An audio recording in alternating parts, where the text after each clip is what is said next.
Perfect. So I know I already kind of touched on it, but the question that I always ask everybody when they first come in is just how has your day been? And so we can kind of just settle into where we are. But, okay, great. But you were saying it's been hectic It's so been far? a hectic good day. Gotcha. Okay. I'm doing a TV show as well as doing the play. Oh, great. So James West stepped in for me last night, and I flew back this morning.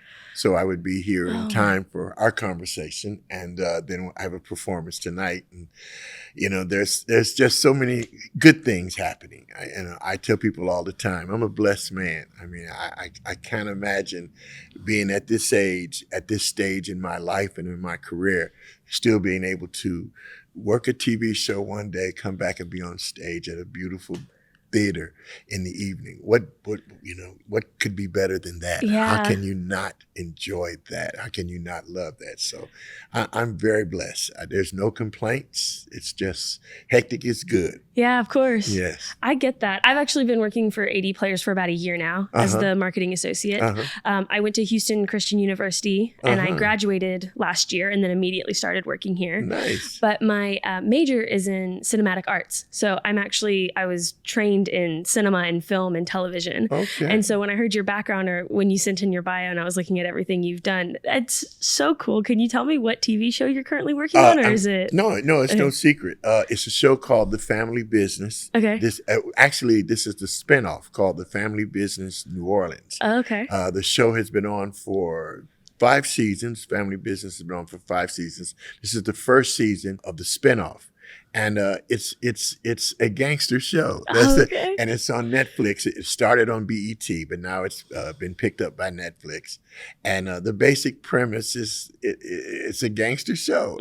And I play a guy who is so far away from what I'm doing here and so far away from me. He's a ruthless guy. And for an actor, there's nothing better than getting to play something that's totally against your type. Yeah. And that's the show that I'm doing. We're just finishing the first season. It's been great. I've worked some Mondays and Tuesdays while I'm off here to go shoot it. It's been fun. It's been absolutely fun. What can I say? Yeah. No, that I know the life that you're talking about when you're like on set one day and then you come and you get to do it. Like it's just it's a tension of you're doing so much and it's tiring, but it's also so fulfilling. Absolutely. Yeah. Absolutely. And in our line of work, less than 1% of the actors who call themselves professional actors actually make a living as a professional actor. And I've been so blessed that I've been able to make this my full living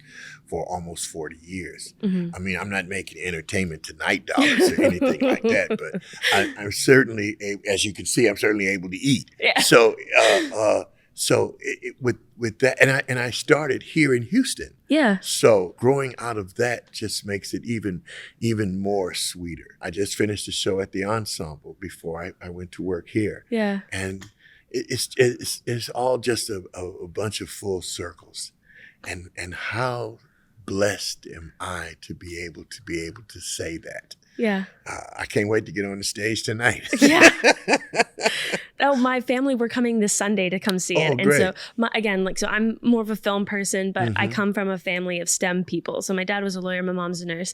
And so they're not very big theater people. But ever since I've started working here, I'm like, you guys, you have to come see it. It's an experience. Yes, it's live. Yes. So I'm really hoping that they'll enjoy come seeing it on Sunday. Well, I think so. Have you seen the movie, the Driving Yes, Miss I saw Daisy movie?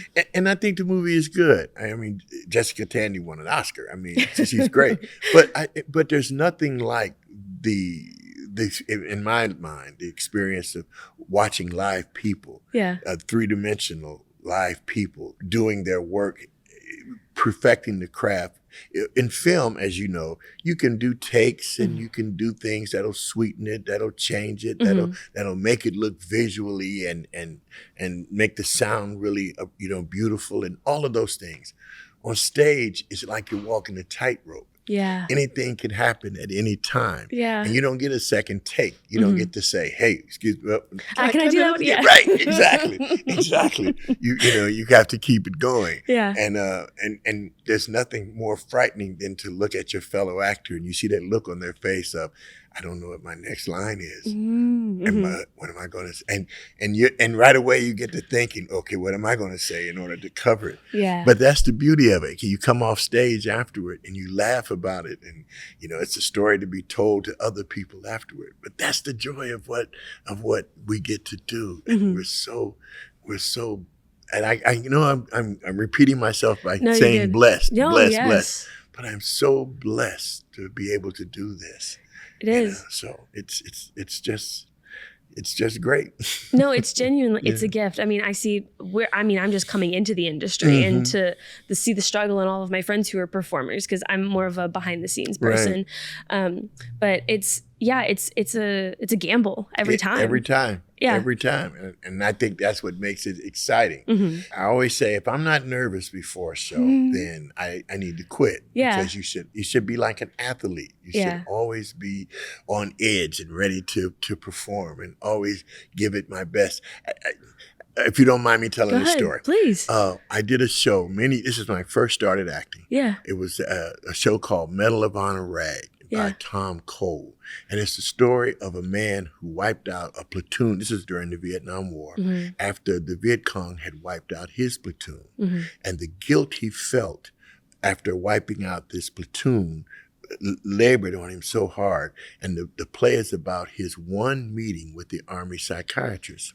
Okay. Well, we're doing the play at what was used to be the Kaumba House here in Houston. Now I think it's Midtown Arts Center. I don't know what it is now. And so the one night we had a performance where there were more people in the cast and crew than there were in the audience. Wow.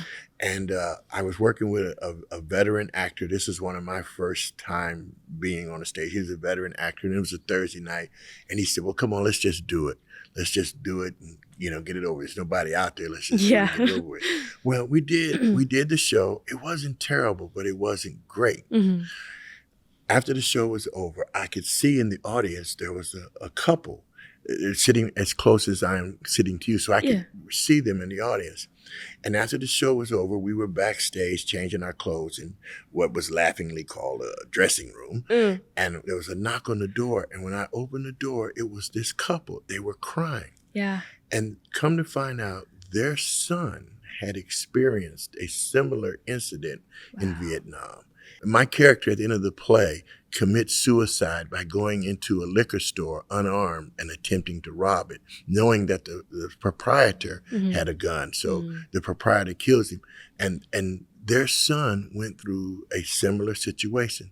So when they read about the play in the paper, they came to see the play in order to get some sort of insight, perhaps, of what their son was going through before he committed suicide. And I felt this big. I mean, how dare I, because there weren't enough people in the audience, how dare I be given something that God had given me to give to people, say, I can't give it to you fully because there are not enough people there to receive it. Right. You don't really know why someone is in the audience. You don't know for what reason God has put them there. And we don't cure cancer, but what we do though, in some ways, is cure the soul. Yes. And to help heal the hearts. Yes. And not everybody can do what we do. And what a responsibility God had given me. And how dare I take that responsibility lightly? How dare I do that? And ever since that moment, and I never forgot that moment, and I've performed before 5,000 people, and I've performed in front of 2 people, but I've never, ever have done it because you don't know why they're there. And it's your responsibility to give to them what God has given you to give to them. So that's my story. That's my acting, why I act story. Yeah. No, that's beautiful. I'll add on to that and we'll get into it. I'm already so intrigued and want to know so much. I completely understand that. So I'm a producer and a first AD. And so I'm currently working on a couple of short films as well as working here. The director I'm currently working with, her first short film didn't do well. It didn't get into the film festivals and everywhere that she wanted it. But she did have a private screening for it for all of the crew and family that were a part of it. And she was really distraught. And when she came to me about her second project, she was really nervous too, because she didn't know if it would have the impact that she wanted. I mean, she was expecting it to go to all these places. Absolutely. And it's that same question, or it's that same theme of, well, what does it mean to have an impact? Do you need millions of people to see your story? Exactly. Or do you need two people to really resonate with the story? Exactly. And so I think as filmmakers and as artists, as performers, it is, we're not curing cancer, but we do carry some weight. We do carry some catharsis in that soul healing. Exactly. And I think some people, it's just hard to recognize that. And it's hard to remember that, especially when you take that gamble and it doesn't always pay off. And I think sometimes we do it for, in my mind, an audience of one. Yeah. And if only one person gets it, then you've done your job. If there's 1,000 people and who turn it and don't get it, but one person walks out and says, oh, wow, that really moved me, or that really changed me. Another story, I was doing a play called The Diary of Black Men, written by Thomas Melanson, a local playwright here. And we were touring all over the country. One day we were doing a performance and the people were lined up to come to see the show. And there were these two ladies in line. And I could tell that they didn't have big jobs, so to speak, because I could see their outfits, and they had these polyester pants. And and you may be too young to know this, but in the day, you have these polyester pants, you have them for so long, they begin to shine at the thighs. Gotcha, okay. And these ladies, you could see that, they didn't have a lot of money. But in their hands were these tickets to see the show. And those tickets in those days were like $25. Yeah. And for them, that's like a half day's pay. But in their hands, they had these tickets and they were coming to see The Diary. They were coming to see this show. And when we drove up and I saw these ladies, I was like, wow, they spent money that they could have used for something else, but they used it to come to see not so much me, but the play. But I'm in the play. And when they sit down in their seats, they don't know who I am or any of that stuff, but they expect something. And it's my responsibility to give them everything that I have. Yes. You can say, oh, he stunk, or any of that. You could say all of that. Yeah. But you can't say, oh, he didn't, man, how lazy he was. Yeah. No, you'll never be able to say that. Right. Because just like when you do a film, some people might say, oh, come on, Miranda, you got the shot. You got it. What are you doing? But no, you look at it on the playback and say, yeah, but we could have turned the camera just a little more this way. Or there's something in the background that no one else saw but you. Yeah. And say, I need to get that. I need to have that. Why? Because you understand that you have a responsibility to whomever sees that film, that is the best Miranda can give, Exactly. And that's the responsibility we, as people who have been entrusted with this ministry. It is a ministry. I mean, there's guys who are atheists or whatever, don't believe, but that's something different. But for us, it's a ministry. We were called to do this. That's why when times are tough, we continue to do it, because we know this is what we're meant to do. Yes. So you want it to be right. When I go on stage, if I trip and fall, okay, well, I'm going to get up and dust off and keep it going. Exactly. Because that's what we are supposed to do. That's why this place is here. Because someone had the vision to say, we need to have a space that is defined like this. There are other theaters that do that and all those things, but we need to have a space that's defined by this. And God called that person to do that, to make that happen. And he delivered on the promise. We have to deliver on our promise to give to give our best. I know I'm rambling. No, Excuse you're me, okay. but yeah. Man, it's so inspiring. And it's nice to hear your stories and to hear just, it is a ministry. I've never thought of it that way. And I'm a person who struggles in my faith, and I've gone, I think as everybody struggles in their faith at one point or another, but we hold this responsibility, and it's so wonderful to look at it through that lens. Yes. And I really resonate with that. So thank you. I don't think you're rambling. I think this is all important. But I'm going to go ahead and I'm going to introduce us real quick. Welcome to By George and 80 Players podcast here at the George Theater. I am your host and marketing associate, Miranda Zapst, and today I have with me Alex Morris. Thank you so much for being here. But thank you for asking me. A privilege. I'm so honored. This episode's going to be a little bit different because we've already been talking for about, 17 minutes. But it's wonderful, and I want to keep it all in. So apologies to the audience for a bit of the different formatting, but that was perfect. And so we're going to continue on. We're going to transition into talking a little bit about Driving Miss Daisy. So I want to ask you, you're a very faithful man, it sounds like. And I want to know what initially brought you to 80 Players. Is this the first time that you've been here? Or? Yes, this is my first. Of course, I lived in Houston for a long time. I was a company member at the Alley for a long time before I left and went to LA. So I knew 80 Players existed. I had even auditioned, I think, a couple of times for shows.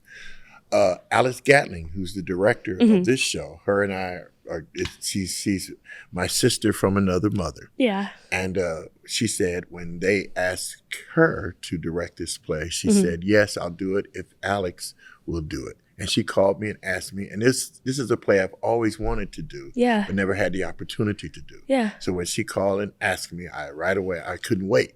I went out and ordered the script from Amazon before I hadn't even signed any contracts or anything. Yeah. Because it was something I knew I wanted to do.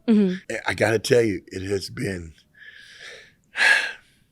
I mean, it begins to sound like hyperbole. All this praise. Yeah. But it has really been every show I do, there's a new experience, of course. And after all these years, some are better than others. Some you hold on to forever.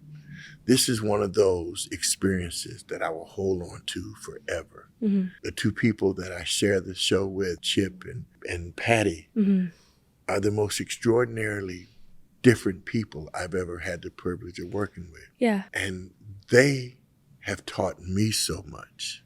And I pray that I give something to them that they can take away from the experience of working with me. But it has been so fulfilling. It's not work. Yeah. It's not, they call it you going to work, but I'm not working. I am absolutely enjoying myself. I have two new friends now that I didn't have before that will be friends for the rest of my life. Yeah. And that's another thing we get out of doing what we do. And so it has been, God, May 12th will be a sad day, a great day that it's closing and that we did the show, but sad because this chapter of my life will close with this. So. It's always hard. Again, it's that kind of, at least I can speak from a film perspective, being on set and you're immediately trauma bonded with these people because everything needs to happen so quickly and you're just thrown into the fire.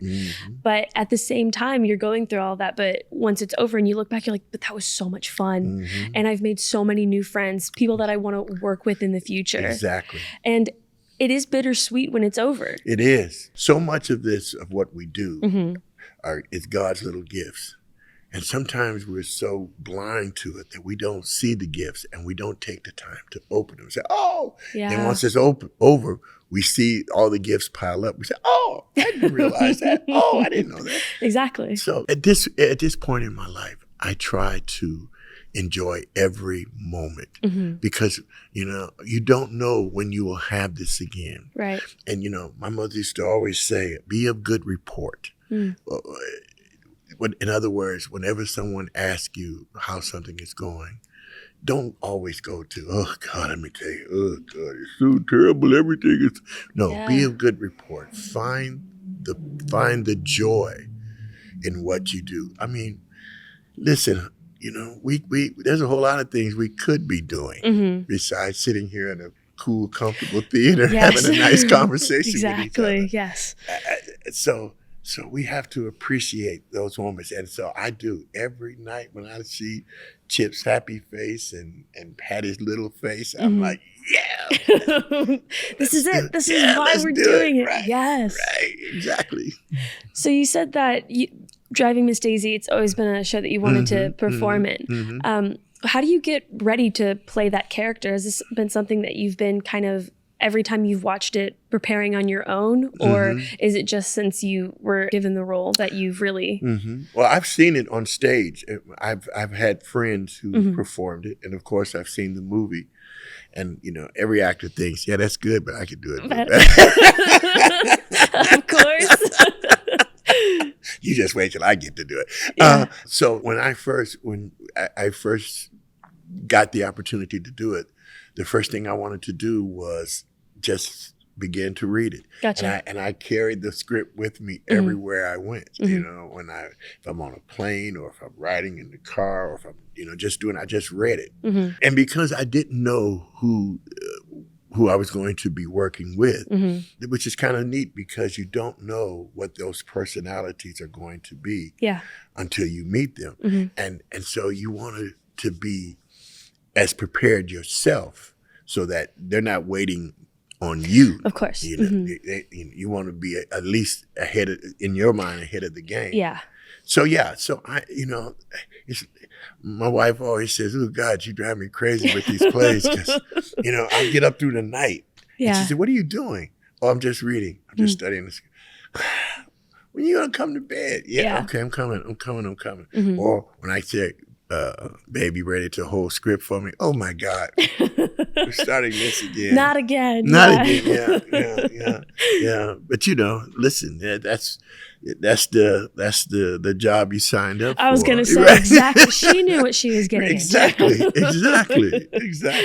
I want to go back a bit to, so you do theater and film. Yes. Do you have a preference of which? Oh yes, I love the stage. Gotcha. Okay. If I could make real money doing the stage, that's what I would do. There's nothing like this. The first play that I did in Houston, I got this. I didn't get this. Okay. But nothing compares to that. Nothing compares to hearing.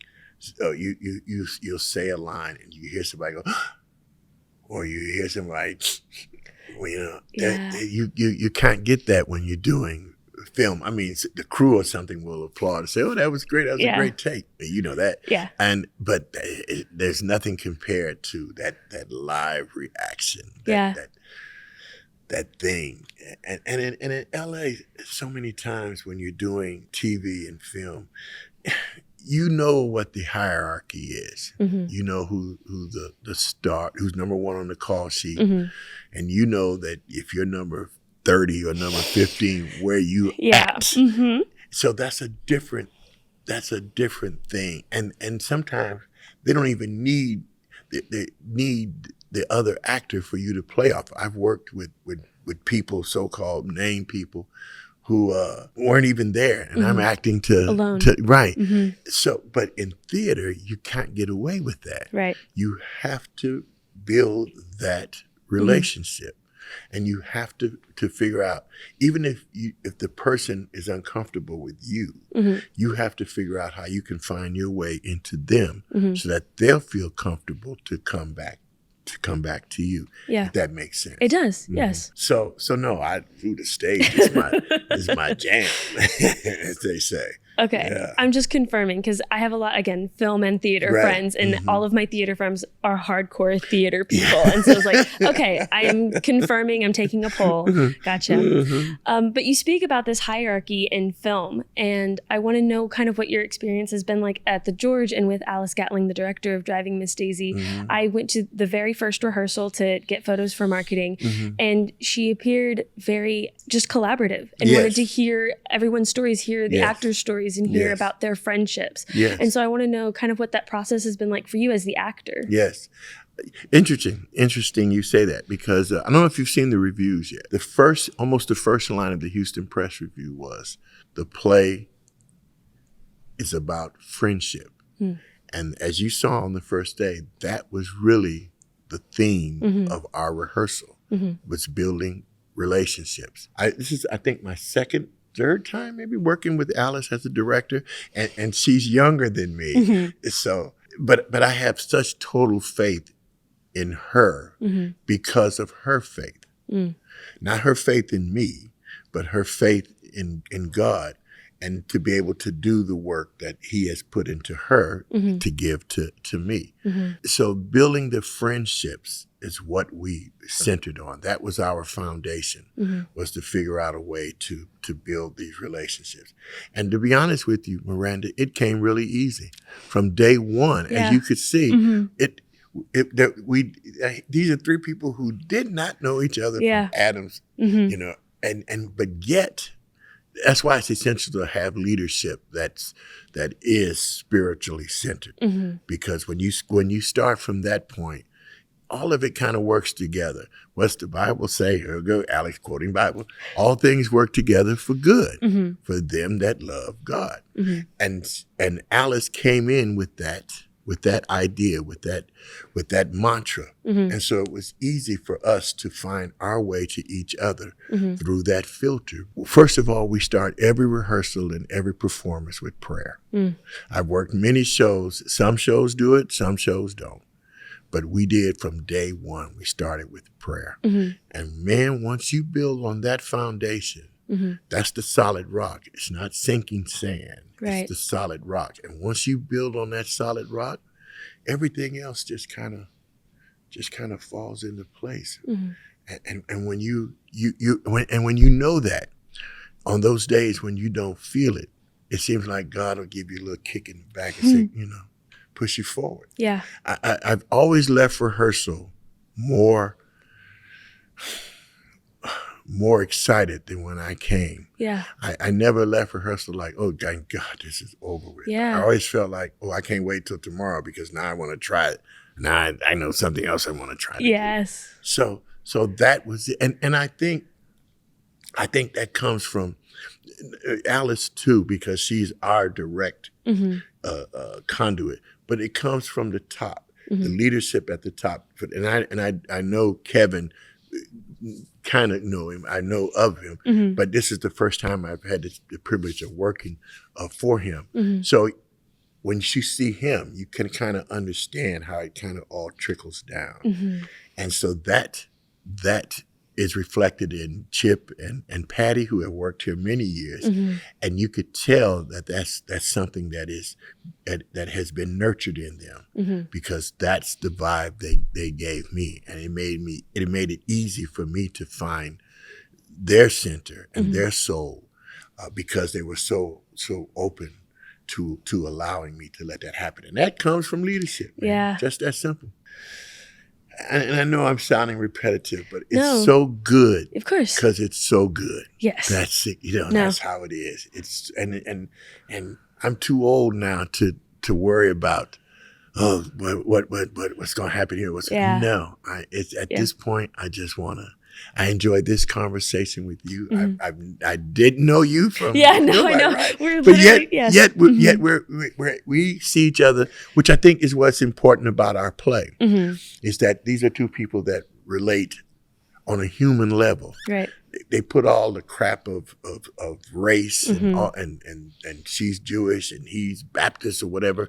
All that is aside. The bottom line is, at the end of the day, it's just you and me. We're two human beings. Yeah. That's the bottom line. That's the real deal.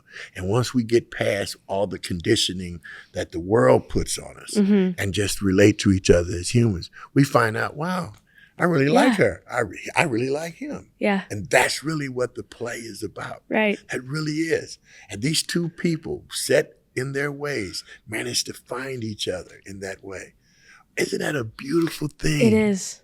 Absolutely. Isn't that a beautiful thing? I mean, so much for us to learn about the human experience coming out of something so simple.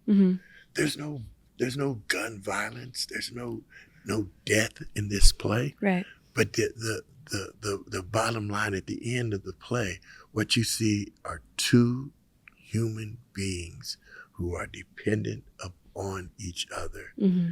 in a far deeper way Right. than we can imagine. Of course. You know, how beautiful is that, man? Gosh, it just gives me chills when I think of about it. course. You know. I mean, how fortunate we are to be able to find that. Yeah. And how important it is for us to find it. And these two people find it at this Right. point in their lives. Mm-hmm. Miss Daisy says, Hoke, you're my best friend. She has a moment of clarity and says, you're my best friend. Why? And at the end of the play, it's such a sweet moment. Mm-hmm. It is such a completely human moment. And you go away going, wow, it's that simple? Yeah. Yeah, it really is. Yeah. It really is. I first want to say I don't mind the repetition because I feel it is such an important idea, message to get across. And there's only so much that we can get across virtually. Yes. You really have to come into the space and you have to see it and you have to feel it and you have to experience it. My questions are also repetitive, but I think it's amazing how you seem to be one step ahead of me because my next question was going to be, what do you think of the impact of driving Miss Daisy and the fact that we're living in a dichotomy, a kind of broken world right now and the racism and the anti-Semitism and the discrimination. This is such a powerful story that we need to be telling and that needs to be out. Right. But I feel like you've touched on all of it. It's at the core of it is about being human and finding those people that you resonate, and we all can resonate on being human. Mm-hmm. Is there a kind of responsibility that comes with that by playing this role that you talk about it is a gift and you're giving this energy and it's soul feeding, but do you get nervous at all at telling that kind of story or feeling that kind of weight of that story? I hope I do every night. Yeah. I hope I feel like that every night. Mm-hmm. Because as we've said before previously, there was a reason that our first prayer, I don't know if you were with us the first time we prayed in circle. I'm not sure. Yes, I was. Yes, I said to Alice, you didn't cast this. God cast this. Yes. You think you'd cast it, but you didn't. Right. And that is what we feel. I hope folk feel when they come to see what we've put together. Right. From the amazing technicians who done the lights and the sets and the costumes, who rarely get mentioned. I wish I could call them all by name, but the all of that made such a beautiful quilt. Mm-hmm. And I mean, it all just kind of blends together. And I don't see it. You know, I can hear people's reactions, but I don't see what's behind me. Right. But I can feel it. Mm-hmm. And so, yes, it is a tremendous responsibility. And doggone it, I'm so glad God chose me to do it. If you're going to pick somebody, pick me.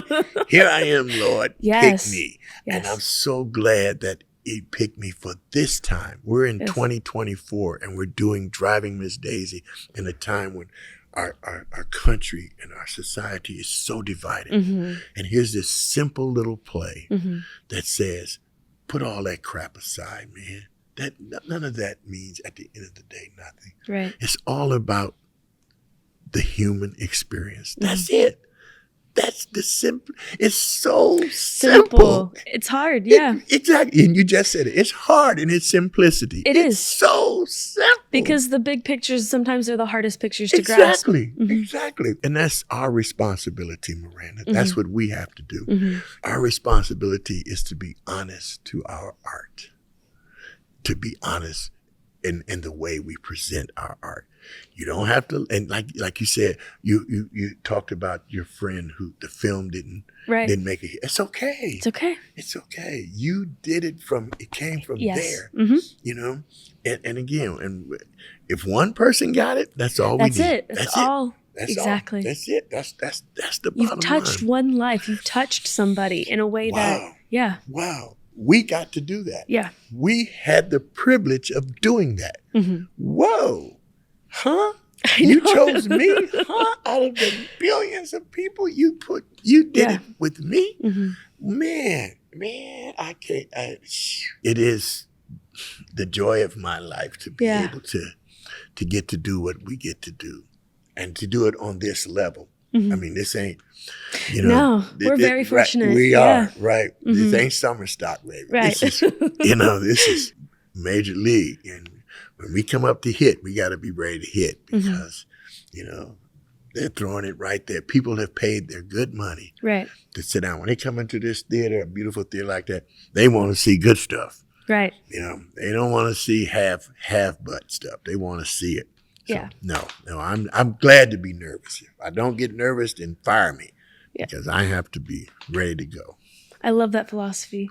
I love it. As somebody who lives a lot with nerves and with anxiety, I think, but I still chase it. I still find when I know that I'm living in complacency, I know that, okay, it's time to take that next step forward and to trust in that next step.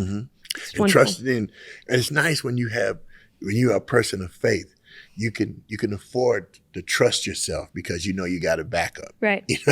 Yeah. When it gets tough, you know that it's there. And I know that you will testify to this. Whenever you think you can't push forward, right, there's always something that pushes you forward. Or whenever you get that self-doubt, because man, that self-doubt is something. It's there. There's always something that will be illuminated and you go, oh, that's thank it. you. Yes. I got it. Okay. Yeah. I can do it. I can do this now. It's amazing how many times that happens. It is. When you look back, you're like, man, he always had my back. Always did. And you're young. Just wait. When you get to be my age, you'll be able to say, oh, listen, you don't know. I can tell you some things you don't know. Right. So I have a couple of lightning round questions I like to ask at the very end. So my first one is, do you have a kind of horror story or a mishap that's happened to you on stage? Your biggest mishap? Woo, that's a lot.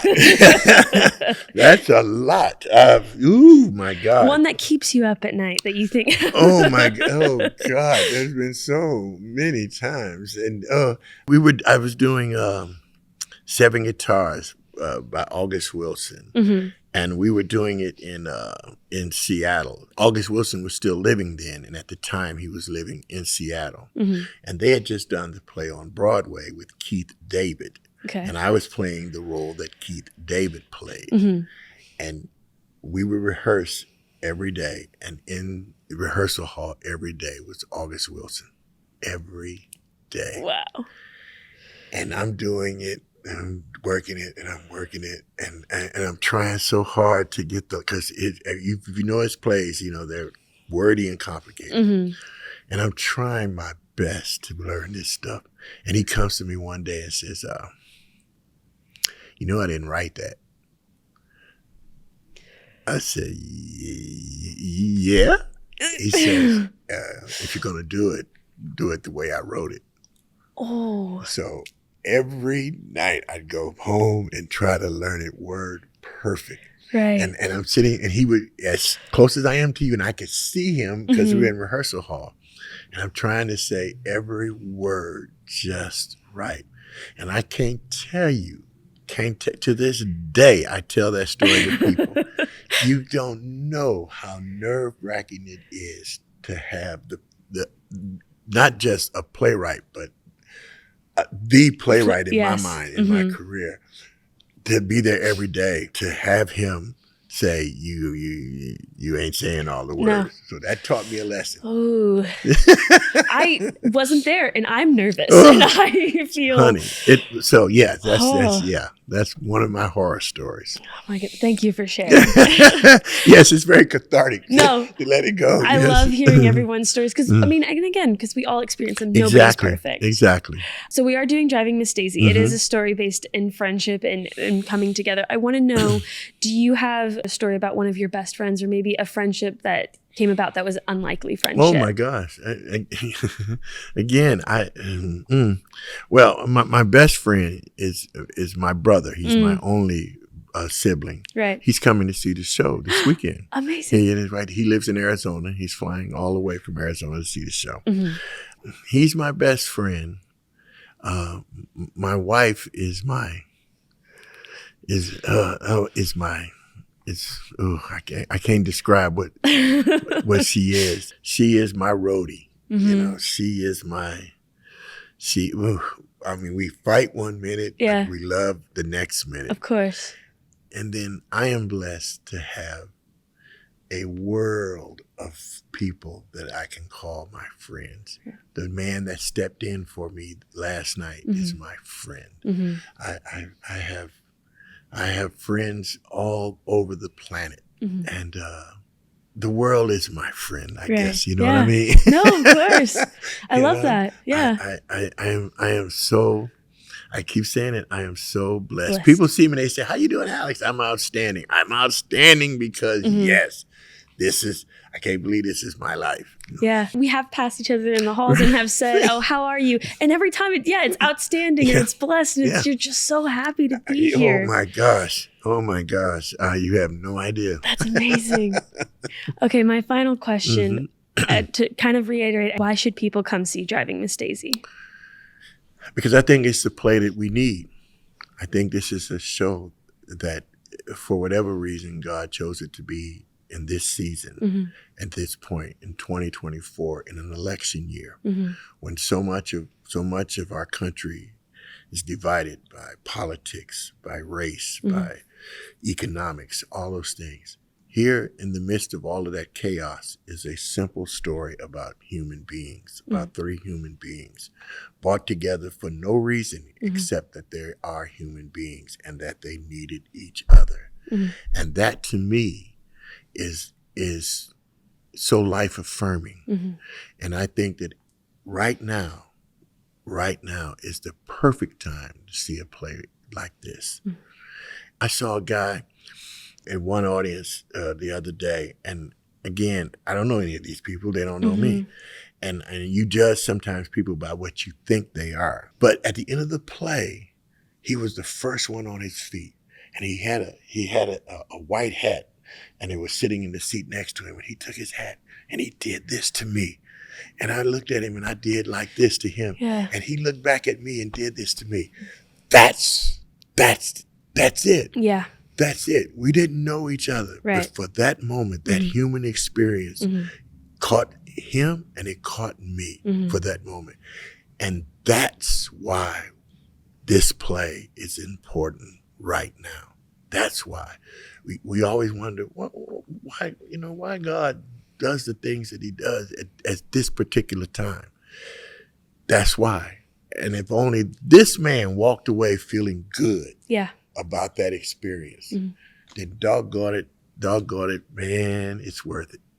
Yeah. Worth every mistake, every bit of this whole experience has been for me. And I want to say this. Thank you so much for inviting me. I really, really enjoyed this. I've had such a nice time. I'm so glad I didn't know what to expect. Yeah.